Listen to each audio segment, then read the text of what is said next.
নমস্কার বন্ধুরা, কেমন আছেন আপনারা সবাই? আশা রাখছি ভালো আছেন, সুস্থ আছেন। আর আমরাও ভালো আছি আর সুস্থ আছি। আজকে কিন্তু কোনো ব্লগ ভিডিও নয়, আজকে আপনাদের সামনে সরাসরি আমি কিছু কথা বলবো। আমার জীবনের কিছু কথা আপনাদের সাথে আমি শেয়ার করব। কেন কি আমি আমার ডেলি লাইফস্টাইল আপনাদের সাথে শেয়ার করি, তা আপনাদের অবশ্যই জানার মানে আছে যে আমার জীবনে কিছু ঘটনা আপনাদেরকে আমি আজকে বলবো। তা আজকে হচ্ছে মাতৃদিবস, আর পৃথিবীর সকল মাকে জানাই আন্তরিক ভালোবাসা এবং তারা ভালো থাকুক আর সুস্থ থাকুক।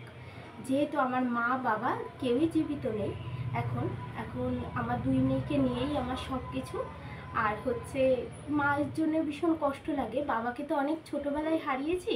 আমার একটা দুটো ব্লগে আপনাদেরকে আমার জানানো আছে যে আমার বাবা অ্যাক্সিডেন্টে মারা গেছিলো। তখন আমি ক্লাস 3-তে পড়ি, তখন আমার বাবা মারা গেছিলো। আর এখন আমার বড় মেয়ে যখন 5 মাস আমার পেটে ছিল, তখন আমার মা মারা গেছিলো। আমার মায়ের অবদান আমার জীবনে প্রচুর, যেটা আমার বাবার নেই। আমার বাবা মারা যাওয়ার পরও আমি দুঃখ পেতাম না, কেন কি আমার কাকু ছিল আর আমার মা ছিল। আর আমাদের যেহেতু জয়েন্ট ফ্যামিলি, মানে অসুবিধাটা হতো না। আর আপনাদের সাথে আমি কথা বলতে বলতে কিন্তু ভীষণ আমার কষ্ট হচ্ছে, কিন্তু আমার বড় মেয়ে বলেছে তুমি কাঁদবা না, তাহলে আমি ভিডিও করে দেবো না। যাই হোক, যেটাই বলছিলাম, আসলে আমি বুঝি যে প্রত্যেকটা সংসারের মেয়েরা যদি ভালো না হয় তাহলে কিন্তু কখনোই সংসারটা ঠিক থাকে না। আর আমার মা ছিল ভীষণ লক্ষ্মী একজন মানুষ, আমার মা সংসারের কিভাবে ভালো হবে সব সময় চিন্তা করতো। তাই আমরাও অনেক ছোট ছিলাম। আর আমি যদি ক্লাস 3-তে পড়ি, আমার দাদা আমার থেকে 4 বছরের বড়। আমার দাদা একটু বড় ছিল আর আমি অনেকটাই ছোট ছিলাম। তা আমার কাকু আমাদের জন্য তার জীবনের কোনো ভালো কিছু কখনো করেনি, শুধু আমাদের ভালোর জন্য। আর আমার কাকু কোনো দিন বিয়ে করেনি। আর আমার ঠাম্মা দাদু আমরা সবাই একসাথেই থাকতাম, যেটা বললাম। তা আমার মা আমাদের জন্য প্রচুর কষ্ট করেছে জীবনে। আমার মাকে দেখে আমি অনেক কিছু আমার জীবনে আমি শিখেছি। আমার মা আমার সাথে বন্ধুর মতন থাকতো ওই ছোটোবেলার থেকে। আর আমিও চিন্তা করি আমার দুই মেয়ের সাথেই ওই বন্ধুর মতোই থাকতো, যাতে আমি যেমন আমার মার কাছে সব কিছু শেয়ার করতে পেরেছি, আর আমার মেয়েরাও যেন আমার সাথে সব কিছু শেয়ার করতে পারে, এই আর কি। আর আমার মায়ের উদ্দেশ্যে যেটা বলার ছিল যে আমার বাবা মারা যাওয়ার পরের থেকে আমার কাকু আমাদের সংসারটা চালিয়েছে, কিন্তু আমার মায়ের প্রচুর অবদান ছিল। এই যে বললাম, আমরা কোনটা আমাদের ভালো হবে কোনটা খারাপ হবে সব কিছু কিন্তু আমার মাই দেখত। এবং আমার মা শুধু সংসারটার ভালো হওয়ার জন্য আমার মা অনেক কষ্ট করেছে। আমার মায়ের একটা সেলাই মেশিন ছিল, আমার মা সেলাই করতো, তাতে আমি দেখতাম। আমার মা সায়ার সিট আনতে যেত অনেকটা দূরে, তা সেখান থেকে যদি তখন তো টোটো ছিল না, তখন রিক্সা অথবা ভ্যান ছিল, তা আমার মা হেঁটে হেঁটে যেত। কেন কি সেই সময় যদি রিক্সা বা ভ্যানে করে যেত তখন 10টা টাকা লাগবে, তাই সেই 10টা টাকা বাঁচানোর জন্য আমার মা কিন্তু হেঁটে হেঁটেই সেই পর্যন্ত যেত। আর ঘুম থেকে উঠে সমস্ত কাজ সেরে স্নান করে পুজোটা দিত, যেটা আমার অভ্যাস এখন, যে আমি জল পর্যন্ত খাই না, আমি আগে বাসি কাজ সেরে স্নান করে পুজোটা দিই। আপনারা হয়তো আমার ব্লগে দেখতে পারবেন। আর আমার মা সেই পুজো দেওয়ার পর আমার মা চা খেয়ে যেত বাজারে। আমার মা বাজার করে নিয়ে আসতো, যেহেতু আমার কাকু কাজে চলে যেত, তো আমাদের গাড়ির গ্যারেজ ছিল, আমার কাকুকে গ্যারেজে যেতে হতো, এর জন্য আমার মা বাজার করতো।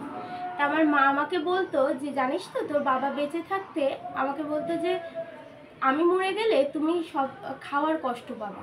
খাওয়ার কষ্ট এই বলে না যে আমাদের সংসারে অভাব ছিল বন্ধুরা, তা কিন্তু নয়। ওই যে আমার বাবা নিজে হাতে বাজার করে নিয়ে আসতো, আমার মাকে বলতো এটা রান্না করো ওটা রান্না করো। তা আমার মা তখন একটুখানি বলতো কি এই গরমে এখন এত কিছু রান্না করবো, আমার মা একটু রেগে যেত। তা আমার বাবা তখন বলতো আমি মারা যাওয়ার পরে তুমি কিন্তু খাওয়ার কষ্ট পাবা।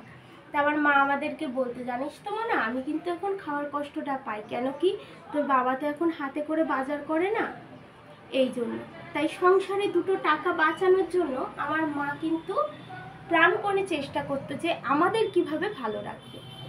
আর আমরা কিন্তু ভীষণ ভালো ছিলাম, এবং ছোটোবেলার থেকে আমার দাদা, আমি বলতে পারবো না এখনো পর্যন্ত যে আমার মানে আমার বাবা তো বাদ, আমার মা আর আমার কাকুর কাছে যে আমরা কিছু চেয়ে পাইনি, এটা বলতে পারবো না কখনোই।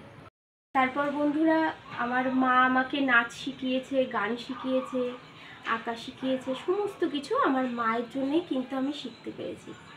কেন কি আমার কাকু তো অত বুঝতো না, আর দ্বিতীয় কথা আমার কাকুও ব্যস্ত থাকতো। আমার মাই কিন্তু আমাদের সমস্ত কিছু সব পূরণ করেছে। তা আমার বাবা কিভাবে অ্যাক্সিডেন্টে মারা গেছে, কিভাবে কি হয়েছে, আরেকটা ভিডিও করে আমি আপনাদেরকে জানাবো। আজকে না, আজকে যেহেতু মাতৃদিবস, আমার মায়ের উদ্দেশ্যে কিছু বলি। তারপরে আমাদের বাড়ির কারেন্ট বিল আসতো, তখনকার কালে যদি 1600 টাকা বিল এসছে তাহলে তো অনেক ছিল। তখন মা বলতো অনেক টাকা বিল এসছে আমাদের, কিন্তু এখন এই যে আমাদের বাড়ি প্রায় 8-9 হাজার টাকা বিল আসে, আমাদের কাছে কিন্তু কিছু না, কিন্তু তখনকার কালে কিন্তু অনেক কিছু ছিল, কারণ টাকার দাম ছিল। ঠিক আছে, সে যাই হোক। তারপর হয়ে গেল আমার বিয়ে, আর আমার বিয়েটা হওয়ার পরেই সর্বনাশটা ঘটে গেল। আমাদের বাড়ির সব কিছু ছিন্ন ভিন্ন হয়ে গেল, মানে আমি আমার বাড়ির থেকে চলে আসার পরের থেকেই সব ছিন্ন ভিন্ন হয়ে গেল। আমার মায়েরও অনেক শরীর খারাপ হয়ে গেল, মানে খুব খারাপ অবস্থা ছিল আমার মায়ের। আর আমার বাবা মারা যাওয়ার পর থেকে আমার মা একটু মানসিক সমস্যায় ভুগতো আমার বাবার জন্য, যেহেতু আমার মায়ের তো অনেক অল্প বয়স ছিল, আর আমার বাবা মারা যাওয়ার পর থেকে আমার মা একা হয়ে গেছিলো। তা আমার মা আমার বাবার জন্য খুব দুঃখ পেত। ঠিক আছে, মানে চুপচাপ বসে থাকতো। আমার ঠাম্মা তখন বেঁচে ছিল, আমার মা বলতো ওই দেখ তোর বাবাকে দেখা যাচ্ছে, এরকম কিছু মা সব সময় বলতো, মানে একটু মানসিক সমস্যায় ভুগতো মা। তারপরে আমার ঠাম্মা মারা যাওয়ার পর থেকে আস্তে আস্তে এই জিনিসটা কাটলো তখন। ঠিক আছে, কিন্তু তারপরের থেকেও আমার মা খুব আমার বাবার জন্য দুঃখ পেত। হঠাৎ রাত্রেবেলায় প্রেশার বেড়ে যেত, রাত্রেবেলায় মাকে হসপিটালে নিয়ে যেতে হতো। আর আমি খুব ছোট্টবেলা থেকে আমার সংসারের হালটা ধরেছিলাম। কেমন ধরেছিলাম, আমি পড়াশোনাও করতাম, সাথে সাথে ঘরের কাজও করতাম। আমি ওই যে কয়েকটা দিন আগে একটা ব্লগ ভিডিও দিয়েছিলাম না বন্ধুরা, তাতে ক্যাপশন লিখেছিলাম যে আমার ছোটোবেলার থেকেই কাজ করার একটা অভ্যাস। যেহেতু আমার মা অনেক অসুস্থ ছিল, আমার বাপের বাড়ি পাড়ায় প্রচুর মানুষ আমার হাজব্যান্ডকে বলেছে যে যে মামুন এত ভালো মেয়ে, অনেক ছোট্টবেলার থেকে কিন্তু ও অনেক কাজ করতো, অনেক কিছু করতো। ঠিক আছে, ও খুব ভালো একটা মেয়ে। তা যাই হোক, তারপর আমার বড় মেয়ে যখন, তারপরে আমার মা আসতো যেত, ঠিক আছে, মায়ের তো শরীর খারাপ হতোই। তারপরেও আমার বিয়ের পরেও একটু ভালো ছিল। তারপরে আমার বড় মেয়ে যখন পেটে, আমার যখন 5 মাস, তখন যেদিন আমি পঞ্চমিত্র খেয়েছিলাম তার পরের দিনকে আমার মা মারা গেছিলো। তাই আমি আমার মায়ের কোনো কিছু করতে পারিনি, শ্রাদ্ধ শান্তি কিছুই করতে পারিনি, যেহেতু আমার 5 মাস হয়ে গেছিলো। কারণ তার জন্য আমার বড় মেয়ে হওয়ার পরে আমার ষষ্ঠী পুজো 1 মাস যখন হয়ে গেল, আমার শ্বশুরবাড়ি আবার আতুর সমস্ত কিছু পালন করে, খুব নিয়মভাবে পালন করে। আর তার জন্য মানে শ্রাদ্ধটা করার পর তারপরে আমার ষষ্ঠী পুজো, মানে আমার মেয়ের ষষ্ঠী পুজো হয়েছিল, ওইটা কাটানোর পর। ঠিক আছে, এই হচ্ছে আমার মায়ের কাহিনী। আর তারপরে বলি, আমার মায়ের পরে আমার হাজব্যান্ড আমাকে ভীষণ ভালোবাসে এবং ভীষণ কেয়ার করে রেখেছে আমাকে। আর আমি বিশ্বাস করুন বন্ধুরা, আমি মন থেকে বলছি যে আমার বাবা মা নেই, আমার দুঃখ লাগে, আমার কাকুর জন্যও দুঃখ লাগে, যেহেতু আমার কাকু অনেক দিন যাবৎ আমার কাছে ছিল। তা যত যাই হোক, কিন্তু আমার হাজব্যান্ড আমার কোনো কিছুর অভাব রাখে না। আমি যদি মুখ দিয়ে বলেছি কখনো যে আমার এটা খেতে ইচ্ছা করছে বা এটা আমার লাগবে, সে যত সম্ভব চেষ্টা করে আমাকে নিয়ে এসে দেওয়ার। তাই আমার জীবনে তার অবদান অনেকখানি। আর আমার মেয়েরাও আমার পাশে দাঁড়িয়েছে, এবং তারাই তো আমার এখন পৃথিবী, তাদের নিয়েই আমার বাঁচতে হবে। তাই ভগবানকে বলি যে আমার মা যেখানেই আছে যেন ভালো থাকে, সুস্থ থাকে, এবং সে যেন একটু শান্তিতে থাকে, কারণ আমার মা বেঁচে থাকতে কখনো শান্তি পায়নি। যেটা আমি আমার কাকুকে দিতে পেরেছি বন্ধুরা। আমার কাকুকে 5টা বছর আমার কাছে রেখে তারপরে আমার কাকু মারা গেছিল, হঠাৎ করে স্ট্রোক করেছিল, কিন্তু আমার মাকে আমি পারিনি। তা আমি ভগবানকে বলেছিলাম যে ভগবান আমার মাকে রাখার দায়িত্বটা কেন দিলেন না আপনি। আর আমরা 2 ভাই বোন, আগেই তো বলেছি, আমার দাদা আছে, আমার বৌদি আছে, দাদার একটা ছেলে আছে, তারা আছে, আমার বাপের বাড়ি আছে, ঠিক আছে। আমিও যাতায়াত করি মাঝে মাঝে, আর মা বাবা না থাকলে তো বাপের বাড়ি থাকে না বন্ধুরা। তবু আমার বৌদি অনেক ভালো, আমাকে অনেক ভালোবাসে। যাই হোক, আর আমি একটা কথাই বলবো আপনাদের, কোনো জ্ঞান দিচ্ছি না।